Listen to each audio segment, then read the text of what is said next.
HSC পরীক্ষায় fail, improvement, ইয়ার gap দেওয়ার আগে আজকের এই ভিডিওটা শুরু থেকে শেষ পর্যন্ত দেখা তোমাদের সকলের জন্য অনেক বেশি গুরুত্বপূর্ণ হতে চলেছে। হয়তোবা এই ভিডিওটা সামনে তোমরা যারা রয়েছো 27, 28, 29 পরবর্তী যে ব্যাচগুলো আসবে তারাও হয়তোবা এই ভিডিওটা দেখতে পারো। তো এজন্য আমি আজকের এই ভিডিওতে সবগুলা ইনফরমেশন একদম A to Z ক্লিয়ার করে তোমাদেরকে বুঝিয়ে দেওয়ার চেষ্টা করব। ফেইল কি, ইমপ্রুভমেন্ট কি, ইয়ার গ্যাপ কি, আসলে এই কন্ডিশনে তোমরা যারা পড়বা তাদের আসলে এখান থেকে বের হওয়ার রাস্তাটা কি, সেই ব্যাপারগুলো নিয়ে কথাবার্তা বলবো। এবং তুমি ফেইল, ইমপ্রুভমেন্ট এবং ইয়ার গ্যাপ নিয়ে মেডিকেলে পরীক্ষায় বসতে পারবা কিনা, ইউনিভার্সিটি গুলোতে পরীক্ষায় বসতে পারবা কিনা, এবং ইঞ্জিনিয়ারিং যে তোমাদের বিশ্ববিদ্যালয়গুলো রয়েছে সেখানে তোমাদের পরীক্ষা দেওয়ার সুযোগ থাকবে কিনা, সবগুলো বিষয় পিন পয়েন্ট আজকের এই ভিডিওতে আমি বিস্তারিত কথা বলার চেষ্টা করব। তো যারা এখনো আমাদের স্বপ্নের পাঠশালা এই চ্যানেলটি সাবস্ক্রাইব করো নাই, একটু কষ্ট করে সাবস্ক্রাইব করতে পারো, কারণ সামনে তোমাদের এই এডমিশনের ক্লাস, তারপর গাইডলাইন, সাজেশন সবগুলো জিনিস কিন্তু আমাদের এই চ্যানেল থেকে আপলোড করা হবে। তো যারা এখনো সাবস্ক্রাইব করো নাই, একটু কষ্ট করে সাবস্ক্রাইব করে আমাদের পাশেই থাকবা। ওকে, তো প্রথমেই দেখো আমরা যে ব্যাপারটা নিয়ে কথা বলবো সেটা হচ্ছে ইমপ্রুভমেন্ট। এই ব্যাপারটা নিয়ে কথাবার্তা বলবো। তো ইমপ্রুভমেন্ট কি, আমাদেরকে প্রথমে বুঝতে হবে যে ইমপ্রুভমেন্ট কি। আমি একদম সিম্পল ভাবে তোমাকে জিনিসটা বুঝিয়ে দেওয়ার চেষ্টা করি। ধরো তোমরা যেহেতু এইচএসসি 26 ব্যাচের পোলাপান, তো তাহলে তোমরা যেহেতু এইচএসসি 26-এ দিয়ে দিচ্ছ, এখন তোমাদের আর একটা পরীক্ষা বাকি রয়েছে, উচ্চতর গণিত প্রথম পত্র এবং দ্বিতীয় পত্র, সব মিলে দুইটা পরীক্ষা বাকি রয়েছে। তো এই সময় আমি ভিডিওটা শুট করতেছি। তো তোমাদের যেহেতু এইচএসসি 2026, তার মানে তোমাদের এসএসসি কিন্তু হচ্ছে 2024-এ। তোমরা একটু খেয়াল করে দেখো, তোমরা কিন্তু 2024 সালে এসএসসি 2024 সালে এসএসসি পরীক্ষা দিয়েছো এবং তুমি হচ্ছে এইচএসসি 2026 সালে দিচ্ছ। তার মানে 24, 25 এবং 26, 24-এ তোমাদের এসএসসি তোমরা কমপ্লিট করে ফেলেছো, এখন 26-এ এসে তোমরা এইচএসসি পরীক্ষা দিচ্ছ। এখন এইচএসসি পরীক্ষা দিয়ে তোমার যে কোনো একটা জিপিএ আসতে পারে, যে কোনো একটা জিপিএ আসতে পারে মানে কি, তুমি পাস করে গিয়েছো, তাহলে তুমি এখানে পাস করতেছো। কিন্তু তোমার যদি কোনো জিপিএ না আসে তাহলে কি হবে, তুমি কিন্তু ফেল করতেছো। তাহলে কিন্তু তুমি আর, তোমার যদি জিপিএ না আসে তাহলে তুমি কি করতেছো, ফেল করতেছো। তাহলে দুইটা কন্ডিশন ঘটতে পারে। এসএসসি অলরেডি পাস করছো 24 সালে, এখন 26 সালে এসে তুমি পাস করবা কিনা দুইটা ব্যাপার ডিপেন্ড করতেছে এখানে। যে তুমি যদি পাস করো তাহলে তোমার একটা রেজাল্ট, যে কোনো একটা রেজাল্ট আসবে, সেটা 3 পয়েন্ট, 4 পয়েন্ট, 2 পয়েন্ট, যে কোনো একটা রেজাল্ট আসবে। আর যদি ফেল করো তাহলে তো তোমার কোনো রেজাল্টই আসবে না। তো এখানে তোমাদেরকে সব থেকে বেশি যে ব্যাপারটা মাথায় রাখা লাগবে, গুরুত্বপূর্ণ যে ব্যাপারটা মাথায় রাখা লাগবে, সেটা হচ্ছে যে ফেল করলে ইমপ্রুভমেন্ট এক্সাম দেওয়া যাবে না। ফেল করলে ইমপ্রুভমেন্ট এক্সাম দেওয়া যাবে না। তার মানে 24-এ এসএসসি কমপ্লিট, 26-এ তোমার যদি এইচএসসি পাস করতে পারো বা মিনিমাম একটা জিপিএ থাকে, যে কোনো জিপিএ হইতে পারে, শুধু যদি পাস করতে পারো তাহলে তুমি ইমপ্রুভমেন্ট পরীক্ষা দিতে পারবা। কিন্তু তুমি যদি 26-এ পাস করতে না পারো, তুমি যদি ফেল করো, তাহলে কিন্তু তুমি ইমপ্রুভমেন্ট পরীক্ষায় বসতে পারবা না। তাহলে কি বলছি, অবশ্যই পাস করতে হবে। ইমপ্রুভমেন্ট দিতে গেলে অবশ্যই পাস করতে হবে, ফেল করলে ইমপ্রুভমেন্ট পরীক্ষা দেওয়া যায় না। তাহলে এখন তোমরা ইমপ্রুভমেন্ট কারা দিতে পারবা, মনে করো যারা মিনিমাম একটা রেজাল্ট নিয়ে পাস করে গেছো, কিন্তু ধরো তোমার ফিজিক্স পরীক্ষাটা ভালো হয় নাই, তোমার মনে হচ্ছে যে পরের বছর পরীক্ষা দিলে ফিজিক্সটা আরো ভালো দিতে পারতাম, বায়োলজি এবছর রেজাল্ট খারাপ আসছে, পরের বছর পরীক্ষা দিলে আরো ভালো পরীক্ষা দিতে পারতাম, সেক্ষেত্রে তাহলে তোমার এইচএসসি 2026-এ তো দিলা, দেওয়ার পর একটা রেজাল্ট আসলো, এর পরবর্তী যে ব্যাচটা রয়েছে, অর্থাৎ এইচএসসি 2027 যে ব্যাচটা রয়েছে, সেই ব্যাচের সাথে তুমি ইমপ্রুভমেন্ট পরীক্ষা দিতে পারবা, শুধুমাত্র তুমি যদি 26-এ পাস করতে পারো। তাহলে মিনিমাম একটা রেজাল্ট দিয়ে যদি পাস করতে পারো, বা যে কোনো একটা জিপিএ নিয়ে তুমি যদি পাস করতে পারো, এর পরের বছর তুমি পরীক্ষা দিতে পারবা তোমার রেজাল্ট ভালো করার জন্য। তোমার রেজাল্ট ভালো করার জন্য তুমি এইচএসসি 27 ব্যাচের সাথে ইমপ্রুভমেন্ট পরীক্ষা দিতে পারবা। তাহলে ইমপ্রুভমেন্ট পরীক্ষা কিন্তু পরের বছরে, মানে পরের বছরই দেওয়া যায়। 26-এ একবার দিয়েছো, দিয়ে পাস করছো, 27-এ এসে ইমপ্রুভমেন্ট দিচ্ছ, কিন্তু তুমি যদি মনে করো যে না, 27-এ না দিয়ে আমি 28-এ যে ইমপ্রুভমেন্ট দিব, সেটা তুমি করতে পারবা না। ইমপ্রুভমেন্ট পরীক্ষা পরের ব্যাচের সাথে দিতে হয়। তোমার এইচএসসি ব্যাচ ছিল 26, পরবর্তী ব্যাচ হলো 27, তোমাকে 27-এর সাথে ইমপ্রুভমেন্ট পরীক্ষা দেওয়া লাগবে। তো ইমপ্রুভমেন্ট পরীক্ষা দেওয়া আসলে রেজাল্ট, মানে তোমার এখানে আসলে শর্তগুলো এগুলোকে দেখবো। তার আগে বলি যে এখানে কোন রেজাল্টটা তোমার কাউন্ট হবে, তোমার যেটা ভালো রেজাল্ট থাকবে সেটাই কিন্তু কাউন্ট হবে এখানে। তো দেখো, প্রথম কন্ডিশন বলছি তোমাকে অবশ্যই পাস করতে হবে। এরপরে হচ্ছে তুমি মনে করো জিপিএ 5 পাইছো, কিন্তু তোমার স্বপ্ন ভাইয়া প্রত্যেকটা সাবজেক্টে 90-এর উপরে আসে না, আমি ইমপ্রুভমেন্ট পরীক্ষা দিতে চাই, আপনি তো বললেন পরের ব্যাচের সাথে দিতে হবে, তাহলে আমি 27-এর সাথে ইমপ্রুভমেন্ট দিব না, তুমি ইমপ্রুভমেন্ট দিতে পারবে না, কারণ তোমার জিপিএ 5 চলে আসছে। তার মানে জিপিএ 5 পাইলে ইমপ্রুভমেন্ট পরীক্ষা দেয়া যাবে না, সকল বিষয় পরীক্ষা দিতে হবে। অর্থাৎ তোমার মনে হচ্ছে যে ভাইয়া আমার ফিজিক্স বা কেমিস্ট্রি বা বায়োলজি যে কোনো একটা বিষয় খারাপ হয়েছে, সেটার ফার্স্ট পার্ট বা সেকেন্ড পার্ট আমি পরীক্ষাটায় অংশগ্রহণ করতে যাচ্ছি, এটা কি করা যাবে? এটা করা যাবে না। ইমপ্রুভমেন্ট পরীক্ষা দিতে গেলে অবশ্যই তোমার যে 7টা সাবজেক্টে পরীক্ষা দিয়েছো তুমি এইচএসসির মধ্যে, সবগুলা সাবজেক্টের পরীক্ষা তোমাকে আবার অংশগ্রহণ করতে হবে। কোনো একটা বা দুইটা ইন্ডিভিজুয়াল কোনো সাবজেক্টে পরীক্ষা দেওয়া কোনো সুযোগ নাই এখানে। এবং অবশ্যই দেখো বলছি যে পরবর্তী ব্যাচের সাথে তোমাকে পরীক্ষা দিতে হবে এবং কলেজ পরিবর্তন করা যাবে না। অর্থাৎ তুমি যেই কলেজ থেকে পরীক্ষায় অংশগ্রহণ করেছো সেই কলেজ থেকে কিন্তু তোমাকে পরবর্তী সময় পরীক্ষা দেওয়া লাগবে। কথার কথা, ধরো তুমি কুড়িগ্রাম সরকারি কলেজ থেকে পরীক্ষা দিয়েছো, আমি এখানে আমার কলেজের নামটা বললাম, তাহলে যেহেতু তুমি কুড়িগ্রাম সরকারি কলেজ থেকে পরীক্ষা দিয়েছো, তাহলে পরবর্তী 27 ব্যাচে তোমাকে আবার কুড়িগ্রাম সরকারি কলেজ থেকেই পরীক্ষায় অংশগ্রহণ করা লাগবে, কলেজও কিন্তু চেঞ্জ করা যাবে না। তো এটা হচ্ছে ওভারঅল ইমপ্রুভমেন্টের বিষয়টা। তো যদি একটু সামারি করি, ইমপ্রুভমেন্ট মানে কি, যে তুমি ইমপ্রুভমেন্ট মানে হচ্ছে 26-এ তোমার এইচএসসি ব্যাচ ছিল, তুমি পরীক্ষা দিয়েছো, পরীক্ষা দিয়ে পাস করছো, কিন্তু তোমার রেজাল্ট তোমার মন মতো হয়নি, তোমার চাচ্ছ যে পরবর্তী ব্যাচের সাথে পরীক্ষা দিয়ে রেজাল্ট আরো ভালো করবা, তাহলে সেক্ষেত্রে তুমি 27-এর সাথে পরীক্ষা দিয়ে তোমার রেজাল্ট ভালো করে নিতে পারো, কিন্তু এটা তুমি 28-এ যাওয়ার পরীক্ষা দিতে পারবে না, পরবর্তী ব্যাচের সাথেই তোমাকে পরীক্ষা অংশগ্রহণ করা লাগবে। তো ইমপ্রুভমেন্ট পরীক্ষা মনে করো তুমি দিলা, যে মেডিকেলে তুমি পরীক্ষা দিতে পারবে কিনা আমি একটু পরে আসতেছি, সবগুলো বিষয় নিয়ে কথাবার্তা বলবো। এবার একটু তোমাকে বুঝাই যে এই যে ফেল জিনিসটা কি এবং আসলে ইয়ার গ্যাপ জিনিসটা কি, এটা একটু তোমাকে বোঝানোর চেষ্টা করি। তো ইয়ার গ্যাপ মানে কি, ইয়ার গ্যাপ মানে হচ্ছে যে তোমার প্রিপারেশন মনে করো খুব একটা ভালো তুমি নিতে পারো নাই, তুমি পরীক্ষা দাও নাই, তো সেটা হচ্ছে ইয়ার গ্যাপ। ইয়ার গ্যাপ এখন দেখো প্রিপারেশন জাস্ট ভালো হয়নি, জাস্ট সিম্পলি তোমাকে বুঝাইলাম যে পরের বছর তুমি মনে করো পরীক্ষা দিবা, এটাই জাস্ট হচ্ছে ইয়ার গ্যাপ, তুমি 1 বছর গ্যাপ দিয়েছো। এখন এখানে একটা ব্যাপার আছে, একটা রেজিস্ট্রেশনের মেয়াদ বলে একটা টার্ম আছে, এটা একটু বুঝতে হবে কিরকম। তোমার আবার দেখো এসএসসি 24-এ দিছো, যেহেতু 26-এ তোমার এসএসসি হচ্ছে 2024-এ, তাহলে এসএসসি যেহেতু তুমি 2024 সালে দিয়েছো, এইচএসসি তোমার 2026-এ তুমি দিলা, দেওয়ার পরে মনে করো যে তোমার দু একটা পরীক্ষা দিয়েছো, বা কোনো একটা পরীক্ষা ভালো হয় নাই, বা কোনো একটা পরীক্ষা তোমার ফেল চলে আসবে, বা তোমার মনে হচ্ছে যে না বাকি পরীক্ষাগুলো আমি কন্টিনিউ করি নাই, তো এই ক্ষেত্রে তোমার করণীয় কি, তাহলে তোমার ইয়ার গ্যাপ পড়ে গেছে, বা তোমার ওই একই কথা ফেল, তুমি কোনটাতে ফেল করছো বা তোমার ইয়ার গ্যাপ পড়ে গেছে, তাহলে তোমার কি করতে হবে, পরবর্তী ব্যাচের সাথে পরীক্ষা দেওয়া লাগবে।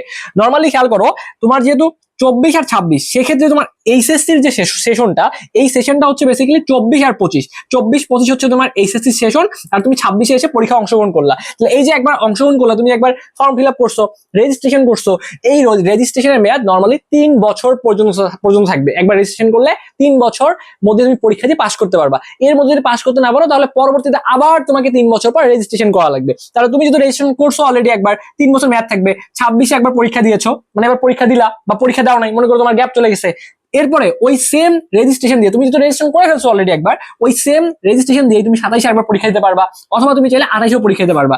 এই 28-এর মধ্যে তোমাকে পাস করতে হবে, যদি পাস করতে না পারো তাহলে এই রেজিস্ট্রেশনের মেয়াদ শেষ হয়ে যাবে, পরবর্তীতে তোমাকে আবার নতুন করে রেজিস্ট্রেশন করে এইচএসসি পরীক্ষা অংশগ্রহণ করা লাগবে। আচ্ছা, এখন এইখানে তুমি মনে করো 27-এ যদি পাস করো, 26-এ তো পাস করতে পারো নাই, ধরো তোমার কোনটাতে ফেল গেছে, বাকি পরীক্ষা কন্টিনিউ করো নাই, বা তোমার ইয়ার গ্যাপ চলে গেছে, সেক্ষেত্রে 27-এ তুমি পাস করছো, তাহলে তোমার এইচএসসি পাশের সালটা হবে কিন্তু তখন 2027। আবার তুমি মনে করো 27-এও পাস করতে পারো নাই, তুমি 28-এ পাস করছো, সেক্ষেত্রে তোমার পাশের সালটা হবে কিন্তু 28। তাহলে যে সালে পাস করবা সেটাকে বলা হয় পাসিং ইয়ার, যে সালে পাস করবা সেটা কি পাসিং ইয়ার। তাহলে তোমার এসএসসি কিন্তু এটা ঠিকই থাকবে, এসএসসি তোমার 24-24-ই থাকবে, বাট তুমি এখন এইচএসসি যে সালে পাস করবা সেটা হচ্ছে তোমার পাসিং ইয়ার। এখন এইগুলোর উপর ডিপেন্ড করে তোমার কন্ডিশন সেট হবে যে মেডিকেলে পরীক্ষা দিতে পারবা কিনা, তারপর ইউনিভার্সিটিতে পরীক্ষা দিতে পারবা কিনা, এবং হচ্ছে ইঞ্জিনিয়ারিং যে বিশ্ববিদ্যালয়গুলো রয়েছে তো সেখানে তুমি পরীক্ষা বসতে পারবা কিনা। তো প্রথমেই সব থেকে কমন যে ব্যাপারটা সেটা হচ্ছে মেডিকেল নিয়ে কথাবার্তা বলবো, যে মেডিকেলে তুমি পরীক্ষায় অংশগ্রহণ করতে পারবা কিনা। দেখো মেডিকেল নর্মালি যে জিনিসটা হয়, তোমার এসএসসি এবং এইচএসসি এই দুইটা পরীক্ষার মাঝখানের যে গ্যাপটা সেটা 3 বছরের মধ্যে থাকতে হয়, 3 বছরের মধ্যে থাকলে তুমি মেডিকেল ভর্তি পরীক্ষা অংশগ্রহণ করতে পারবা। এবং মেডিকেলের ক্ষেত্রে আমি যেটা তোমাকে বলবো, সর্বোচ্চ তোমার 1 বছর সুযোগ থাকবে। তোমাকে জিনিসটা আমি একটু ক্লিয়ার করে বুঝাই দেওয়ার চেষ্টা করি। ব্যাপারটা কিরকম, মনে করো যারা তোমাদের বড় ভাই আপুরা যারা 25-এ পরীক্ষা দিয়েছে, 25-এর সার্কুলারটা কিরকম ছিল আমি তোমাকে একটু বলি। তো 25-এর সার্কুলারটা ছিল যে এসএসসির কন্ডিশন হওয়া লাগবে 2022 এবং 2023, এবং এইচএসসির কন্ডিশনটা হওয়া লাগবে 2024 এবং 2025। তাহলে দেখো এসএসসির কন্ডিশনটা আমি তোমাকে 25-এর সার্কুলার নিয়ে বলতেছি, এরপরে তোমাদের নিয়ে বলবো। 25-এ কেমন ছিল, মার্কার পড়ে গিয়েছে, একটু ভালো করে দেখো। 25-এর কন্ডিশনটা ছিল যে তোমাদের এসএসসি পাস করতে হবে 2022 সালে অথবা 2023 সালে, এবং এইচএসসি পাস করতে হবে 2024-এ অথবা 25-এ। তাহলে এসএসসির যদি তুমি 22-এর শিক্ষার্থী হও বা 23-এর শিক্ষার্থী হও পরীক্ষা বসতে পারবা, এবং একই সাথে তোমার এইচএসসির কন্ডিশন হওয়া লাগবে 24 অথবা 25। তাহলে খেয়াল করো যারা 22-এ পরীক্ষা দিয়েছে, তাহলে 22, 23, 24, 25, তাহলে এসএসসি এবং এইচএসসির মাঝখানে 3 বছরের গ্যাপ থাকতেছে, তাহলে তুমি সামনে মেডিকেল ভর্তি পরীক্ষায় অংশগ্রহণ করতে পারবা। এটা হচ্ছে 25-এর ক্ষেত্রে বললাম। তাহলে এখন এই সার্কুলারটাই আমরা যদি 26, তোমরা যারা এইচএসসি 26 এবার পরীক্ষা দিলা, তোমাদের জন্য যদি চিন্তা করি, তাহলে তোমাদের এসএসসি কি হবে, তোমাদের এসএসসি হবে, তাহলে এখানে 22-23 ছিল, তাহলে 22 বাদ দিয়ে 23 থেকে শুরু হবে, তার মানে এসএসসি তোমরা যারা 2023 অথবা যারা 2024-এর শিক্ষার্থী, এবং এইচএসসি তোমরা যারা 2025 অথবা 2026-এর শিক্ষার্থী, সবাই কিন্তু মেডিকেল ভর্তি পরীক্ষা অংশগ্রহণ করতে পারবা। তার মানে 23-24 এসএসসি হওয়া লাগবে, আর এইচএসসি হওয়া লাগবে 25 এবং 26। এখন তুমি যেহেতু ইয়ার গ্যাপ দিয়েছো, তুমি মনে করো ফেল করছো, তাহলে তো তুমি মনে করো যে 26-এ তুমি পরীক্ষা দিচ্ছ না, মেডিকেলে পরীক্ষা দিচ্ছ না, তাহলে তোমাকে কি করতে হবে, তোমাকে 27 সালে পাস করার পর এসে মেডিকেলের ফর্ম তুলতে হবে। এখন মনে করো তুমি ফেল করছো অথবা ইয়ার গ্যাপ দিছো, সেক্ষেত্রে তুমি যদি 27 সালে পাস করো, তাহলে সেক্ষেত্রে তোমার এসএসসি কন্ডিশন পরবর্তী বছরের জন্য কি হবে, পরবর্তী বছরের জন্য হবে 24-25, 24-25, তাহলে তোমার এসএসসি কন্ডিশন মিলতেছে। তাহলে পরবর্তী বছরে এইচএসসি কন্ডিশন কি হবে, এখানে ছিল 25-26, এর পরবর্তী বছরে যে হবে 26-27 হয়ে যাবে সেটা। তাহলে তোমার 26-এ তুমি ফেল, 27-এ পাস করে যাচ্ছ, পাস করে গিয়েছো, তাহলে অবশ্যই তুমি কিন্তু এই ফেল অথবা ইয়ার গ্যাপ দিয়ে মেডিকেল ভর্তি পরীক্ষায় অংশগ্রহণ করতে পারবা। এখন ইমপ্রুভমেন্টের ব্যাপারটা আসি। ইমপ্রুভমেন্টের ব্যাপারটা কি, ইমপ্রুভমেন্টের ক্ষেত্রে সর্বোচ্চ তোমার হাতে 1 বছর সুযোগ থাকবে, তাহলে তুমি মেডিকেল ভর্তি পরীক্ষায় অংশগ্রহণ করতে পারবা। মনে করো তুমি 26-এ পাস করে গিয়েছো, বাট ওই রেজাল্ট দিয়ে তুমি মেডিকেলে ভর্তি পরীক্ষা অংশগ্রহণ করো নাই বা মেডিকেলে ফর্ম ফিল আপ তুমি করো নাই, তো পরবর্তী তোমার রেজাল্ট ভালো করে তুমি যাচ্ছ মেডিকেলে অংশগ্রহণ করবা, তাহলে সেক্ষেত্রে এখানে 26-এ তুমি পরীক্ষা দেওয়াই নাই, একবারই পরীক্ষা দাও নাই, তাহলে সেক্ষেত্রে তুমি 27-এ পরীক্ষা দিলা, সেক্ষেত্রে তুমি 27-এ পরীক্ষা দিতে যাচ্ছ, তাহলে সেক্ষেত্রে তোমার 27 সালে যে কন্ডিশনটা কি হবে, এইচএসসির কন্ডিশনটা হবে এই যে 26 এবং 27, 26 এবং 27 পরীক্ষা দিতে পারবে, তাহলে যেটা 25-26 ছিল ওইটা হয়ে যাবে 26-27, তাহলে অবশ্যই তোমার এখানে কন্ডিশনটা মিলে যাচ্ছে। আর এসএসসিটা কি হবে, যেটা ছিল মনে করো তোমার এই যে 26-এ ছিল যেটা 23-24, এবং 27-এ যেটা সেটা হবে 2024 এবং 2025। তাহলে তোমার দেখো যে 24 এবং 25, তোমার তো এসএসসি 24 এবং তোমার এইচএসসি কত 27, কারণ তুমি ইমপ্রুভমেন্ট 27 সালে দিয়ে পাস করে গেছো, তাহলে সেক্ষেত্রেও কিন্তু তুমি মেডিকেলে পরীক্ষা দিতে পারতেছো। এবং তুমি ইমপ্রুভমেন্ট দিয়ে যখন মেডিকেলে পরীক্ষা দিবা, তুমি যদি এর আগে পরীক্ষা দাও নাই, তার মানে তুমি ফার্স্ট টাইমার হিসেবে কাউন্ট হবা। এখন অনেকেই প্রশ্ন করবে এই জায়গায়, ভাই আমি যদি ফার্স্ট টাইম হিসেবে পরীক্ষা দিলাম, তাহলে কি পরের বছর আবার কি আমি মেডিকেলে পরীক্ষা দিতে পারবো? না, পরের বছর ইমপ্রুভমেন্ট দিয়ে কিন্তু তোমার আর পরীক্ষা দেওয়ার সুযোগ থাকবে না। কারণ তুমি একটু খেয়াল করো, এখানে তোমার এই যে ইয়ারে মানে এই গ্যাপটা খেয়াল করো, এসএসসি হচ্ছে 24-25, তাহলে এখানে তোমার 26-27, তাহলে 24-25, 26-27, এরপরে তুমি 28-এ পরীক্ষা দিতে যাচ্ছ সেকেন্ড টাইমের হিসেবে, তখন তো এই যে 3 বছরের যে গ্যাপটা, তো 24-25, 26-27, 28, 4 বছরের গ্যাপ হয়ে যাচ্ছে, এই জন্য তুমি পরীক্ষা দিতে পারবে না। তাহলে ইমপ্রুভমেন্ট দিয়ে একবারই পরীক্ষা দিতে পারবা, কিন্তু তখন তুমি ফার্স্ট টাইমার হিসেবে কাউন্ট হবা। এখন কথা হচ্ছে, মনে করো যে 26-এ তুমি মেডিকেলে ভর্তি পরীক্ষা অংশগ্রহণ করছো, তোমার তো মোটামুটি একটা রেজাল্ট ছিল, ওইটা দিয়ে মেডিকেলে পরীক্ষা দেওয়া গেছে, তুমি পরীক্ষা দিছো, পরীক্ষা দিয়ে ফেলছো অলরেডি। এখন 27 সালে এসে তুমি আবার ইমপ্রুভমেন্ট পরীক্ষা দিছো, এখন এই যে 27 সালে ইমপ্রুভমেন্ট পরীক্ষা দিছো দিয়ে কি তুমি মেডিকেলে পরীক্ষা দিতে পারবা? হ্যাঁ, 27 সালে ইমপ্রুভমেন্ট দিয়ে তুমি মেডিকেলে পরীক্ষা দিতে পারবা, কিন্তু তখন তুমি সেকেন্ড টাইমার হিসেবে কাউন্ট হবা। অলরেডি যেহেতু 26-এ তুমি একবার পরীক্ষা দিয়েছো, এজন্য রেজাল্ট ভালো করে যেহেতু আবার পরীক্ষা দিতে যাচ্ছ, এজন্য 27-এ তুমি সেকেন্ড টাইমার হিসেবে কাউন্ট হবা। বাট তুমি যদি 26-এ পরীক্ষাই না দাও, তুমি 27-এ শুধুমাত্র রেজাল্ট মানে বাড়াই নিয়ে এসে যদি পরীক্ষা অংশগ্রহণ করো, সেক্ষেত্রে ফার্স্ট টাইম হিসেবে পরীক্ষায় অংশগ্রহণ করতে পারবা। বাট একবার পরীক্ষা দিয়ে ফেলছো, পরবর্তী বছর তুমি ইমপ্রুভমেন্ট দিয়ে মেডিকেলের ক্ষেত্রে ইমপ্রুভমেন্ট দিয়ে আবার পরীক্ষা দিতে আসছো, সেক্ষেত্রে তুমি সেকেন্ড টাইম হিসেবে কাউন্ট হবা। সেকেন্ড টাইমের ক্ষেত্রে যে নাম্বারটা কাটা যায়, তোমার ক্ষেত্রে সেই নাম্বারটা কিন্তু কেটে নেওয়া হবে। তো এরপরে আসি, তাহলে কি বোঝা গেল যে মেডিকেলের ক্ষেত্রে তুমি তোমার সর্বোচ্চ 1 বছরের সুযোগ থাকবে, তুমি ফেল, ইমপ্রুভমেন্ট, ইয়ার গ্যাপ 3টা কন্ডিশন নিয়ে মেডিকেলের পরীক্ষা অংশগ্রহণ করতে পারবা, কোনো এখানে প্যারা নেওয়ার কিছু নাই। ঢাকা ইউনিভার্সিটির ক্ষেত্রে আসো, 2025-26 যে সেশনে যে সার্কুলারটা ছিল, ওইটা দেখলে আমরা মোটামুটি একটা আইডিয়া পাবো যে আসলে কাহিনীটা কি হয়েছে। এখানে একটু খেয়াল করো যে ঢাকা ইউনিভার্সিটিতে এইচএসসি 25 ব্যাচের যারা শিক্ষার্থী ছিল, ওদের ক্ষেত্রে কন্ডিশনটা কেমন ছিল? তো ওদের ক্ষেত্রে কন্ডিশন ছিল যে এসএসসি এর মধ্যে বলা ছিল যারা এসএসসি 2020 সালে পাস করছে পরীক্ষা দিতে পারবে, 21 সালে পাস করছে পরীক্ষা দিতে পারবে, 22 সালে পাস করছে পরীক্ষা দিতে পারবে, 23 সালে পাস করছে পরীক্ষা দিতে পারবে। তার মানে 20, 21, 22, 23 হলে সবাই পরীক্ষা দিতে পারছে। আর সেক্ষেত্রে এইচএসসির কন্ডিশনটা ছিল 2025-এর শিক্ষার্থী হওয়া লাগবে। তো এখন এইখান থেকে যদি আমরা ধারণা নিয়ে তোমাদের এইচএসসি 26 ব্যাচের জন্য দেখার চেষ্টা করি, তাহলে তোমাদের এখানে কন্ডিশন কি হবে, যেহেতু 20 থেকে শুরু হয়েছিল, এবার শুরু হবে তোমাদের জন্য 21 থেকে, তাহলে 21, 22, 23, 24 এসএসসির কন্ডিশন এটা হওয়া লাগবে। আর এইচএসসি হওয়া লাগবে 2026। ঢাকা ইউনিভার্সিটির ক্ষেত্রে একবার ফর্ম তুললে পরবর্তীতে তুমি কিন্তু আর পরীক্ষায় বসতে পারবে না, তাহলে একবার ফর্ম তুললেই তোমার এখানে খেলা শেষ। তো সেক্ষেত্রে তুমি খেয়াল করো, 26-এ তুমি ফেল করছো, তোমার ইয়ার গ্যাপ গেছে, পরীক্ষায় বসতে পারতেছো না, তাহলে পরবর্তী বছর তুমি ইমপ্রুভমেন্ট দিয়ে আসছো, তাহলে ইমপ্রুভমেন্ট দিয়ে আসলে তাহলে তোমার 27-এ পরীক্ষা দেওয়া লাগতেছে। 27-এ তোমার কন্ডিশন কি হবে, দেখো যেটা ছিল 21, 22, 23, 24, তাহলে সেটা হয়ে যাবে কি 22, 23, 24, 25। তুমি তো 24-এ পরীক্ষা দিয়েছো, তাহলে এসএসসি প্রবলেম নাই। আর এইচএসসি তোমার পাসিং ইয়ার কোনটা হবে, তুমি 27-এ পাস করতেছো, সেটা হচ্ছে তোমার পাসিং ইয়ার, যেটা আমি এখানে বুঝাইছি। পাসিং ইয়ার কি, তুমি যে সালে পাস করবা ওইটা হচ্ছে তোমার পাসিং ইয়ার। ওকে, তাহলে তুমি অবশ্যই তোমার যদি পরবর্তী বছর তুমি মনে করো যে রেজাল্ট ফেল করে যদি পাস করে আসতে পারো, বা ইয়ার গ্যাপ দিছো, পরবর্তী বছর পাস করছো, বা ইমপ্রুভমেন্ট দিছো, দিয়ে রেজাল্ট ভালো করে আনছো, ঠিক আছে, একবার কিন্তু পরীক্ষা তুমি এখানে বসতে পারবা, কারণ এখানে একবার কিন্তু ফর্ম দিলে পরবর্তীতে ফর্ম তোলা যায় না। তারপরে পাস করে এসে তুমি এখানে পরীক্ষায় বসতে পারবা, কোনো চাপ নেওয়ার সুযোগ নাই। তারপরে ইঞ্জিনিয়ারিং এর মধ্যে আসি, এখানেও তোমার সর্বোচ্চ 1 বছর সুযোগ থাকবে। 1 বছর সুযোগ থাকবে মানে তুমি ফেল, ইমপ্রুভমেন্ট, ইয়ার গ্যাপ দিয়ে 1 বছর পরে যদি আসো, তাহলে তুমি এখানে পরীক্ষা অংশগ্রহণ করতে পারবা। দেখো একটু বুঝাই বলি, 25-এর ক্ষেত্রে কন্ডিশন ছিল এসএসসি 2022 এবং 2023, এবং এইচএসসি ছিল 25, তার মানে এইচএসসি 25-এ পাস করতে হয়েছে 25 সালে, 26-এ এসে তোমাদেরকে 26 সালে পাস করতে হয়েছে, কিন্তু এসএসসির কন্ডিশন ছিল 23 আর 24, তোমার যেহেতু এইচএসসি 24, তার মানে তুমি এই বছর তো পরীক্ষা দিতে পারতেছ না, পরবর্তী বছর পরীক্ষা দিবা, তাহলে পরবর্তী বছর মানে কি 27 পরীক্ষা দিবা। 27 পরীক্ষা দিলে এসএসসির কন্ডিশনটা কি হবে, 2024 হবে এবং 2025 হবে। তো এখানে 24, এই যে তোমার 24 মিলে যাচ্ছে, আর এটা এসএসসি, এটা হচ্ছে এসএসসি। আর এইচএসসি এর ক্ষেত্রে কন্ডিশনটা হবে, যেহেতু তুমি 27 পরীক্ষা দিচ্ছ, তার মানে এটা হচ্ছে 2027। এই যে কন্ডিশন কিন্তু মিলে যাচ্ছে। তাহলে দেখো, এই যে 27 তুমি পাস করছো এইচএসসি, আর এসএসসি তো তোমার 24 পাস করা ছিল, আর কন্ডিশনও বলা থাকবে 24 আর 25। তো সেই ক্ষেত্রে তোমার ফেইল ইমপ্রুভমেন্ট ইয়ার গ্যাপ থাকলে তুমি মেডিকেল, তারপর ঢাকা ইউনিভার্সিটি, ইঞ্জিনিয়ারিং, তুমি সবগুলো জায়গায় কিন্তু পরীক্ষায় অংশগ্রহণ করতে পারতেছো। তবে এইখানে একটা হার্শ রিয়েলিটি আমি তোমাদের সাথে শেয়ার করি।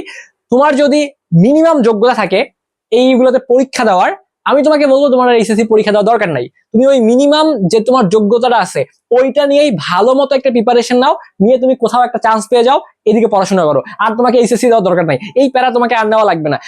বাট তোমার যদি যোগ্যতা না মেলে, একবারে যদি ক্রাইটেরিয়া না মেলে, সেক্ষেত্রে তুমি একটা শেষ চেষ্টা করতে পারো। বাট এইদিকে তোমার মানে তখনই যাওয়া উচিত যখন তোমার ওই যে কন্ডিশন মিলতেছে না। বাট যদি মিনিমাম কন্ডিশন মেলে, তাহলে আর পরীক্ষা এইচএসসি পরীক্ষা দেওয়ার দরকার নেই ভাই। তুমি এইদিকে লেগে পড়ো, মেডিকেল, ঢাকা ইউনিভার্সিটি, ইঞ্জিনিয়ারিং, তোমার যেটা থাকে আমি তো জানি না, ওইটার জন্য একদম মানে উড়াধুরা প্রিপারেশন নাও, একদম A to Z পড়াশোনা করো, যেভাবে হোক এখানে একটা চান্স ইনশোর করে ওইদিকে পড়াশোনা করো, আর এইদিকে পিছনের দিকে ফেরার দরকার নাই। তো তোমাদের জন্য আমরা কিন্তু এই যারা মেডিকেলে প্রিপারেশন নিবা, যারা সাবডিভিশন শিক্ষার্থী বা যারা পাস করে যাবে, বা যারা মিনিমাম একটা জিপিএ তোমাদের আসবে, ইউনিভার্সিটি গুলো প্রিপারেশন নিবা, আমাদের কিন্তু মেডিকেল এবং ভার্সিটি দুইটা আলাদা আলাদা প্রোগ্রামে ক্লাস চলতেছে। যারা মেডিকেল কোর্সে যুক্ত হবে তাদের ইউনিভার্সিটি কোর্স সম্পূর্ণ ফ্রি, বা যারা ইউনিভার্সিটি কোর্সে ভর্তি হবা তাদের মেডিকেল কোর্স কিন্তু সম্পূর্ণ ফ্রিতেই দেওয়া হবে।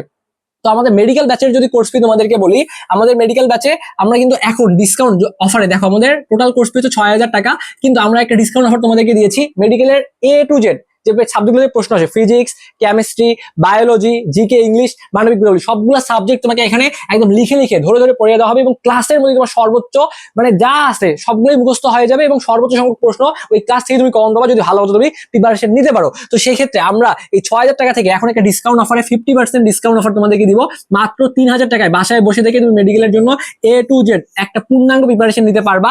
তো যারা এখনো যুক্ত হও নাই, যুক্ত হইতে চাচ্ছ, সেক্ষেত্রে আমাদের যে হোয়াটসঅ্যাপ যে নাম্বারটা রয়েছে আমি একটু লিখে দেই, 01317132318, এই নাম্বারে দ্রুত আমাদের সাথে হোয়াটসঅ্যাপে কথা বলে ভর্তি হয়ে যাইতে পারবা। এখন মাত্র 3000 টাকা তুমি ভর্তি হতে পারবা। যে সীমিত সময় জন্য অফার থাকবে, আমাদের এই যে নাম্বারটা রয়েছে 01317132318, এই নাম্বারে তুমি হোয়াটসঅ্যাপে কথা বলে ভর্তি হয়ে যাইতে পারো। ভর্তি হওয়ার সিম্পল উপায়টা হচ্ছে তুমি এই নাম্বারে বিকাশে, রকেটে অথবা নগদে যে কোনো একটা মাধ্যমে 3000 টাকা সেন্ড মানি করবা। সেন্ড মানি করে এই নাম্বারেই লাস্ট নাম্বার বলে একটা হোয়াটসঅ্যাপ মেসেজ করে যে ভাইয়া এই নাম্বার থেকে টাকা পাঠিয়েছি, আমাকে অ্যাড করে দেন। তাহলে সর্বোচ্চ আধা ঘন্টা থেকে 1 ঘন্টার মধ্যেই তোমাকে প্রাইভেট গ্রুপ এবং টেলিগ্রাম গ্রুপে অ্যাড করে দেওয়া হবে, যেখানে তোমাদের এইচএসসি পরীক্ষা তো আরেকটা বাকি রয়েছে, ওই পরীক্ষাটা শেষ হওয়ার পরে কিন্তু আমরা ক্লাসগুলো শুরু করব।